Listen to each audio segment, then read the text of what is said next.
राधे राधे। आइए श्री प्रेमानंद महाराज जी की कथा का अनुसरण करें।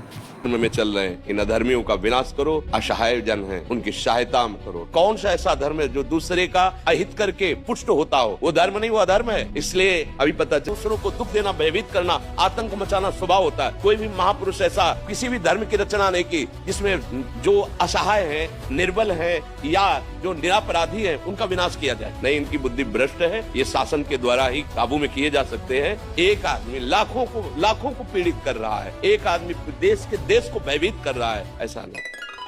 अधर्माचरण करने वाला कभी सुखी नहीं हो सकता। स्वर्णकार अधर्म आचरण कर रहा था तो उसके अधर्म आचरण में सम्मिलित होने वाले राज कर्मचारियों ने उसे मार दिया।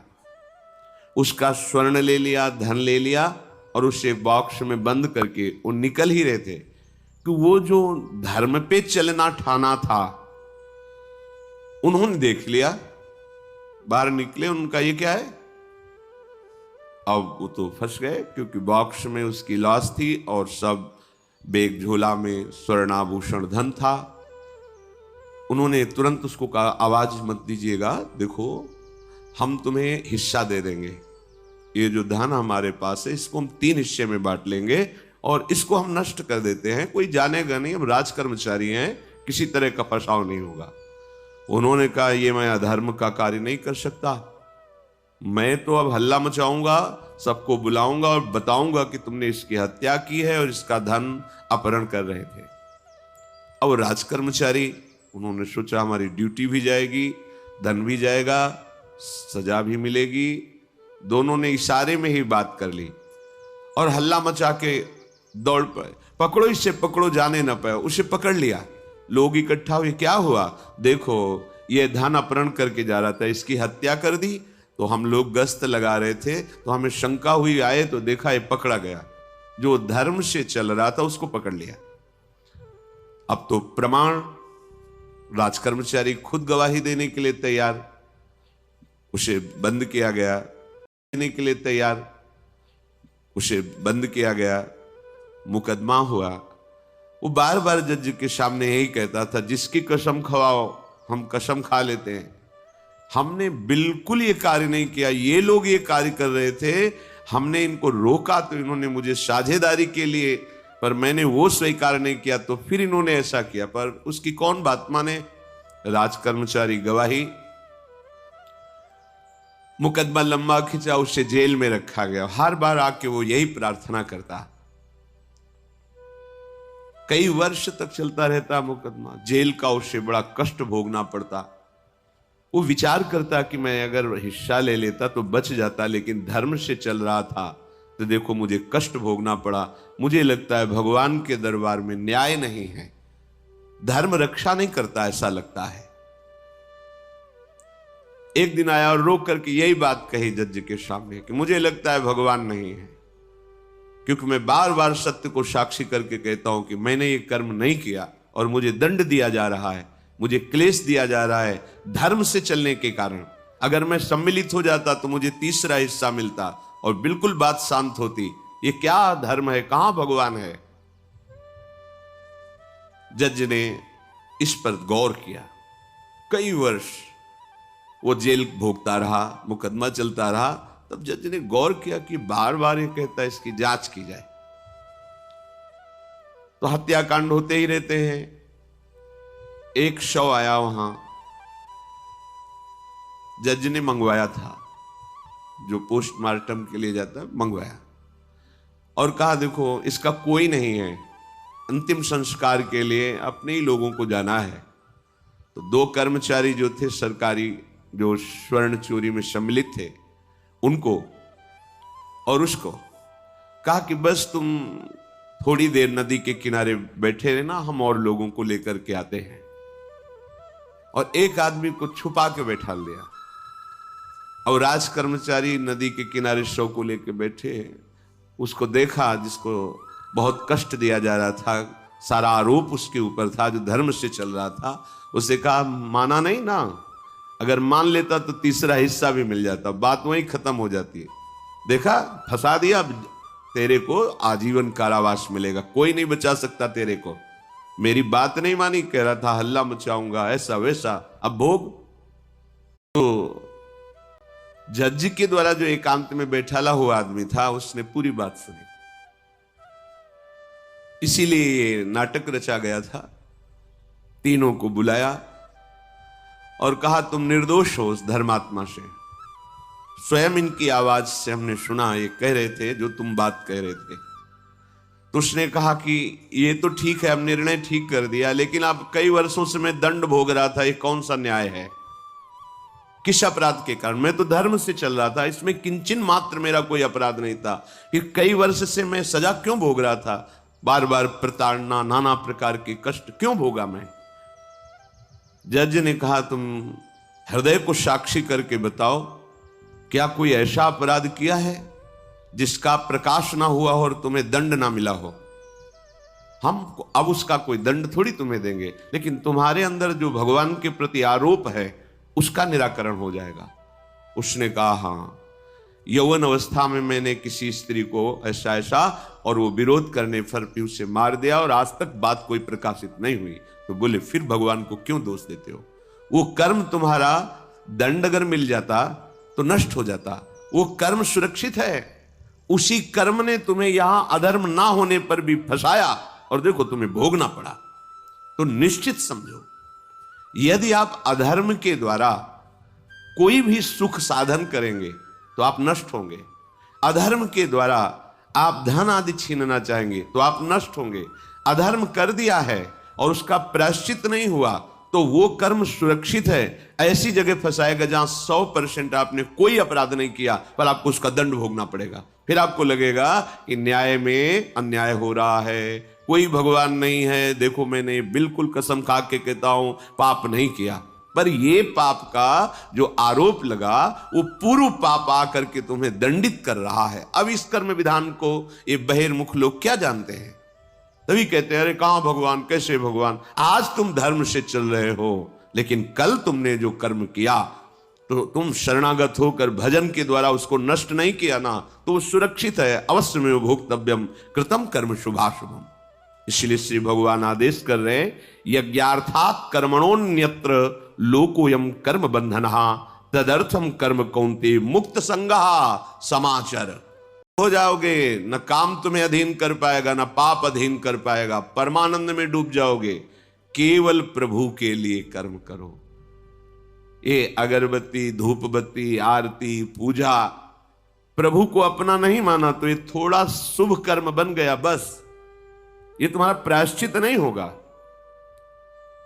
जो तुमने अधर्माचरण के अगरबत्ती धूप बत्ती से खत्म होने वाले नहीं हैं, उनके लिए तुम्हें नाम जप करना पड़ेगा, नाम कीर्तन करना पड़ेगा। नाम कीर्तनम यस्य सर्व पाप प्रणाशनम, समस्त पापों का नाश करने में समर्थ है। राधा राधा राधा, कृष्ण कृष्ण कृष्ण, गोविंद गोविंद गोविंद। भगवान नाम, अगर भगवान नाम का आप निरंतर जप करने लगे तो आप स्वयं तर जाएंगे और लोगों को तार देंगे। मम भक्तियुक्तो भुवनम पुनात् सतरति सतरति स लोकान् तारयति। जो भी कर्म कर रहे हो वो भगवान के लिए भावना करो, उस कर्म को भगवान को समर्पित करो, तो तुमसे पापाचरण नहीं होगा। जो पापाचरण हो गए हैं 10 मिनट केवल बैठ करके अपने घर में ही ताली बजा के मंजीरा लेकर के, इसे नाटक मत समझो, आडंबर मत समझो। नहीं, जो आडंबर और नाटक किए हैं ना, वो जब अपना नाटक फैलाएंगे तो तुम उस नाटक से निकल नहीं पाओगे। माया का नाटक है। भगवान नाम कीर्तन, ये जो लोग कहते हैं ना कि भगवान तो हृदय में बैठे, दिखावे की क्या जरूरत है? अगर इतना बोध हो चुका है भगवान हृदय में बैठे, तब तो आप सिद्ध हो गए। केवल वाणी से बोल रहे हो, मन मानी आचरण कर रहे हो, दुर्गति को प्राप्त हो रहे हो, तो है ना सबके हृदय अछत विकारी, पर सकल जीव जग दीन दुखारी। सबके हृदय में बैठा है पर दुर्दशा रोक रहा है क्या वो? क्यों? क्योंकि तुम केवल बातों से कहते हो तो सबके हृदय में बैठा है। ऐसा अनुभव किया? अगर ऐसा अनुभव किया तो बेविचार किसके साथ करते हो, चोरी किसकी करते हो, हिंसा की, कपट किससे, द्वेष किससे? बस केवल बातों से बात नहीं बनती। ये कर्म बातों से नष्ट नहीं होता, इसके लिए अनुष्ठान करना होगा नाम का। चाहे जैसी परिस्थिति हो, चाहे जो हो, जैसे भी हो, तुम्हारा मंगल होगा। अहोबत सपचतो गरियान यद जिभ्यागे वर्तते नाम तुभ्यम। वो नीच आचरण करने वाला, अभक्ष पदार्थ खाने वाला भी यदि भगवान नाम उच्चारण करता है तो परम पावन हो जाता। अहो, आश्चर्य की बात, बड़े बड़े प्रायश्चित जिसे पावन नहीं कर सकते, भगवान नाम उसे पावन कर देता है। जय सीत हरिवंश विचार के मनुज देह गुरु शरण गही। सकई तो सब परपंच तज कृष्ण कृष्ण गोविंद कही। कृष्ण कृष्ण गोविंद क्या जाता है। हम तो ये नहीं कह रहे कि तुम नहा के जपो, तुम ऐसा करो, जैसे हो जहां हो, गोविंद गोविंद राधा राधा राधा वल्लभ श्री हरिवंश, तुम पावन हो जाओगे प्यारे। तुम्हारी दुर्गति, तुम्हारी विपत्ति, तुम्हारी उन्नति में जो बाधक कर्म है उनको नष्ट करो। किसी से भीख मांगने की जरूरत नहीं, कृपा की। अगर नाम जप नहीं तो कहीं भी भाग के चले जाओ, देख लो तुम्हें क्या मिलता है। नाम जप करो, तुम स्वयं देने वाले बन जाओगे। मांगना मिट जाएगा जन्म जन्म का। विश्वास करो, जैसे भी हो, नहीं छोड़ पा रहे गंदी बातें, शुरू करो। नाम को तो अंदर लाओ, वो तुम्हें इतनी सामर्थ्य देगा, सब छूट जाएगा, सब छूट जाएगा। विश्वास करो। आज तक जितने बड़े बड़े ऊंचाई के पद पर पहुंचे हुए महात्मा हैं, सबके मूल में नाम पाया गया। निरंतर नाम जप, निरंतर अभ्यास करने से होता है। विश्वास करो, इसके बराबर न तीर्थ याटन है, न कोई अन्य साधन है। नाम कलयुग केवल नाम आधारा। सुमिर सुमिर नर उतर ही पारा। सुमिर नर उतर ही पारा। जिसने नाम का आश्रय ले लिया महासुखी हो गया। पर जब तक तुम्हारे पाप कर्म भस्म नहीं होते तब तक तुम्हें आनंद नहीं मिलेगा। इसलिए विश्वास करके दीर्घ काल तक सम्मान पूर्वक, आदर पूर्वक हृदय में नाम जप करो। जब पाप वासनाएं नष्ट हो जाएंगी, पाप प्रवृत्ति नष्ट हो जाएगी, तब आनंद की धारा, तुम्हें कोई भी विपत्ति, कोई भी संकट परास्त नहीं कर पाएगा। प्रश्न होता है कि हम बहुत प्रयास करते हैं पर सफलता नहीं मिलती। प्रयास को कहते हैं पुरुषार्थ, और सफलता नहीं मिली उसको कहते हैं प्रारब्ध। कभी कभी प्रारब्ध बहुत जोर का होता है, जो बड़े बड़े ऋषि मुनियों के ऊपर भी हावी हो जाता है। पर पुरुषार्थ व्यर्थ नहीं जाता। यदि वो सत है तो तुम्हारा पुरुषार्थ भी तो असत है। अगर राधा राधा बीच में बोलते रहो और प्रभु की भावना कर लो कि 8 घंटे से जो काम कर रहा हूं वो समय और वो कार्य दोनों प्रभु को समर्पित करते हैं, अब ये सत्य पुरुषार्थ हो गया। अब प्रारब्ध को बदलने की सामर्थ्य आ गई तुम्हारे पुरुषार्थ में। खिलवाड़ नहीं है। जो तुम एक भी कर्म करते हो वो कर्म सुरक्षित है, वो तुम्हें दंड दे के रहेगा या तुम्हें सुखी करके रहेगा। असत है, पाप है तो दंड देगा, सत है, सुकृत है तो सुखी करेगा। विश्वास मानिए, ये सत्य वार्ता है, ये कोई चाटुकारिता की बात नहीं है। सत्य में सत्य रहता है, चाहे जो युग हो, चाहे जो समय हो, सत्य अपना प्रभाव दिखा के रहता है। इसलिए भगवान का आदेश है, तुम्हारा जीवन भगवत प्राप्ति के लिए, आनंद में डूबने के लिए, मस्त होने के लिए मिला है। ये मस्ती नशा में नहीं है, ये मस्ती दूसरों के शरीर का मांस खाने में नहीं है, ये मस्ती दूसरों की हिंसा व्यभिचार इसमें नहीं है। मस्ती है स्वात्मानंद की। जब कोई चाह नहीं, कोई परवाह नहीं, मृत्यु भी एक खिलौना लगने लगे, उसे मस्ती कहते हैं। वो मस्ती आती है भगवान नाम जप से। शुद्ध ज्ञान का प्रकाश हुआ, मरने का भय खत्म हो गया, क्योंकि शरीर राग नष्ट हो गया। इसलिए सावधान होकर, जो जहां जैसी भी परिस्थिति में हो, भगवान नाम सदैव अपने पास रखो। राधा राधा, कृष्ण कृष्ण, गोविंद गोविंद। देख लेना, निहाल हो जाओगे, निहाल हो जाओगे, मस्त हो जाओगे। हमारी बात मान लो, हमारी प्रार्थना मान लो। कुछ इसमें नहीं लगता है। इसमें न पैसा देने की बात कर रहे, ना कोई संयम नियम की बात कर रहे। जैसे बने, मन नहीं लगता, मत लगने दो, ये बड़ा दुष्ट है। ये लगता है हमें दुर्गति कराने के लिए। अगर इसकी हां में हां मिलाओगे तो ऐसे निंदनीय कर्म कराता है, घृणा होती है अपने मन से। देखो ना, झांक के देखो ना मन को, कभी ये तृप्त नहीं हुआ। वही गंदी बात, वही गंदा चिंतन, वही गंदे आचरण की प्रेरणा। इस दुष्ट को मित्र मानते हो, ऐसे मन को? जो हमारा खास दुश्मन है वो मन है। वासनाओं में फंसा हुआ, वासनाओं की प्रेरणा करने वाला दुश्मन मन है। इस मन को डंडे से मारो। डंडा है हरिनाम। जितना जपोगे मन उतना ही सावधान रहेगा। कृष्ण कृष्ण गोविंद गोविंद गोविंद निरंतर रटन करो, राधा राधा राधा। क्या जाता है? जिह्वा से नाम उच्चारण कर रहे, शरीर से अच्छे कर्म कर रहे हैं, विचार अपने आप पावन होने लगेंगे। विचार पावन हुआ तो महात्मा हो गया, चाहे वो गृहस्थ हो चाहे वो विरक्त हो। तो ध्यान दीजिए, हमारे पुरुषार्थ को प्रबल करने वाला और प्रारब्ध को नष्ट करने वाला एक ही महान समर्थ है, भगवान नाम। इसके सामने कोई साधन बराबरी नहीं कर सकता। ये महामहिम नाम भगवान का है, भगवान को भी अधीन करने की सामर्थ्य रखता है। ये जो निकृष्ट भाव बैठा हुआ है, बेटी हुई उदास हो गए, लड़का हुआ थाली बजाओ घंटा बजाओ, जिससे बहुत बड़ा, बिल्कुल ठीक नहीं है। ये बेटा होता किससे है? बेटी से ही होता है। तुम किससे हुए हो? किसी मां से हुए हो। वो क्या थी? किसी की बेटी ही थी। कैसी मूर्खता छा गई है, गर्भस्थ बेटी की कोई परवाह न करके उसको, ये क्या है? कितने राक्षस वृत्ति में आ गए हैं हमारी। राक्षस भी अपने बच्चों को नहीं खाते। कितनी राक्षसी बुद्धि। हम सुंदर दिखना चाहते हैं, समाज में सम्मान पाना चाहते हैं, और पाप कर्म कैसा? बेटी है गर्भ में, हत्या करा दो, नहीं चाहिए। बेटा कहां से पैदा होगा? वो किसी की बेटी से ही तो पैदा हो रहा है। कैसी मूढ़ता छा जाती है।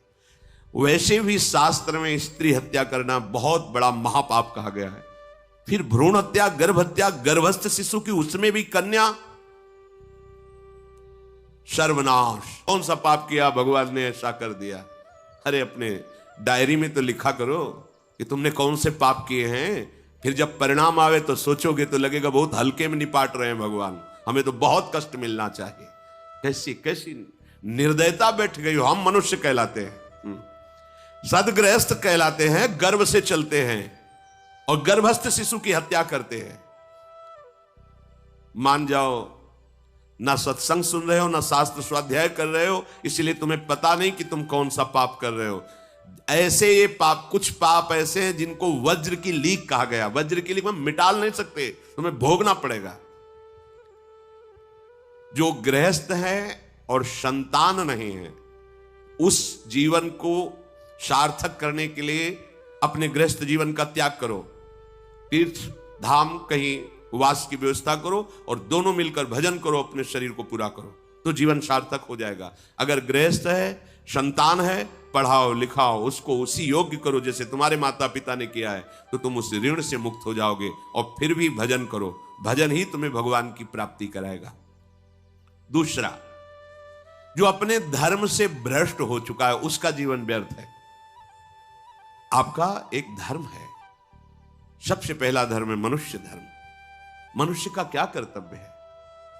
अपने प्राणों का भी बलिदान देकर दूसरे की रक्षा करना, और यहां अपने मन को सुख पहुंचाने के लिए दूसरे की हत्या कर देना। कैसा राक्षसी भाव वृत्तियों में आ गया। देखो, अगर कोई माता बहन एकांत मिल जाए तो बस राक्षस जैसे टूट पड़ते हैं। ऐसे स्वभाव, मार दो, जला दो, काट दो। बड़ी दुर्गति होगी, देख लेना, यहां भी होगी। छुपा के भी कर लो, तब कर्म प्रकाशित होगा। जब तुम अपराध नहीं करोगे, अपराध नहीं करोगे, तब वो अपराध तुम्हें फंसाएगा और जीवन भर रुलाएगा। मरने के बाद नर्क मिलेगा। नर्क माने बड़ी जेल है, वो बड़ी जेल, ये छोटी जेल है। जैसे बड़े अपराधियों को बड़ी जेलों में भेजा जाता है, तो विश्व ब्रह्मांड की सबसे बड़ी जेल और वहां के सबसे बड़े जेलर यमराज, वहां दंड मिलता है। आप ऐसा ना सोचिए कि ये सब गप है। गांव में जैसे बात करे तो लगता है गप है, जब जेल हो आते हैं ना तो कहते हैं। एक गांव में मिले थे, कहा था कि अगर रोज 5 जूता कोई गांव में हमें मारे तो हम उसे सह लेंगे, लेकिन दोबारा जेल जाने वाला आचरण नहीं करेंगे। दिखा रहे थे कि देखो कैसे कैसे कष्ट वहां के कैदी भी मारते हैं, जो बहुत पुराने हो गए हैं, वो हमको अनुशासन में रखते हैं। ऐसा ऐसा कितना कष्ट। अब वो गया ना तो भोगा, अब माया के कारण स्मृति नष्ट हो गई नहीं, सैकड़ों बार अपने भी भोग के आ रहे हैं नरक। दूसरे, उसका जीवन नष्ट है जो धर्म का त्याग कर चुका है। तुम पिता माता से प्रकट हुए, तुम्हारा धर्म है माता पिता की सेवा करना। वयोवृद्ध बेचारे माता पिता उठने बैठने में असमर्थ हैं। आप पैसे कमाने के लिए अपनी बहुली निकल गए, अब वो कष्ट भोग रहे हैं। ना उनको देखना है, ना उनकी व्यवस्था करना है, मरने दो तो ठीक है। तुम्हें जब परिणाम आएगा तब तुम भी तो बनोगे ना वृद्ध, तब तुम्हें पता चलेगा। अवश्य में भोक्तव्यम कृतम कर्म शुभाशु। होश में माता पिता सबसे पहले भगवान हैं यदि आप गृहस्थ हैं तो। अगर आप बाल्यावस्था से भगवान के मार्ग का अनुसरण कर रहे हैं तो फिर भगवान प्रणत कुटुंब पाल रघुराई, भगवान व्यवस्था कर देते हैं। वैराग्य मार्ग में लौटकर पीछे नहीं देखा जाता। हमारे भगवान के अवतार मानेंगे महाप्रभु चैतन्य देव, नवयुति विष्णु प्रियादि माता सची छोड़ के चल दिए। आद्य गुरु भगवान शंकराचार्य भगवान के अवतार मां केवल छोड़ के चल दिया। भगवान के मार्ग में यदि ऐसे चले तो भगवान संभाल लेते हो। परम पद मिलता है 21 पीढ़ियों को। मां तो बिल्कुल नजदीक है, 21 पीढ़ियों को भगवत प्राप्ति हो जाती है। और शब्द है प्रणत कुटुंब पाल रघुराई, भगवान स्वयं उसके परिवार का पोषण करते हैं। पर यदि गृहस्थ धर्म में हो और अपने माता पिता का त्याग कर दिया, उनकी सेवा नहीं करते, वो दुख भोग रहे, तो नरक यंत्रणा मिलेगी और जीते जी तुम उन्नति को प्राप्त नहीं हो सकते। तुम्हें भले उन्नति दिखाई देती हो, बाद में परिणाम देख लेना आप। तीसरा, जो दूसरों के भोजन छीनने की चेष्टा में रहता है, कैसे इसका धन अपहरण कर लें, कैसी जमीन अपहरण कर लें, कैसे इसकी अव्यवस्था पैदा कर दें इसके जीवन में, जो केवल अपने ही सुख को देखता है उसकी दुर्गति होती है। तीसरा, उसका जीवन व्यर्थ है। जो दूसरों के सुख का अपहरण करके सुखी होना चाहता है, सदैव केवल अपने सुख में डूबना, सोचना कैसे मैं सुखी हो जाऊं, अधर्माचरण करूं, छीन लूं, क्या करूं, कैसे करूं, उसका जीवन व्यर्थ है। और चौथा, जो आए हुए साधु महात्मा अतिथि का अनादर कर देता है, अपमान कर देता है, सारे सुकृत नष्ट हो जाते हैं। ये 4 का जीवन बिल्कुल व्यर्थ हो जाता है। अगर कथा अच्छी लगी हो तो लाइक शेयर सब्सक्राइब जरूर कीजिएगा। Thank you.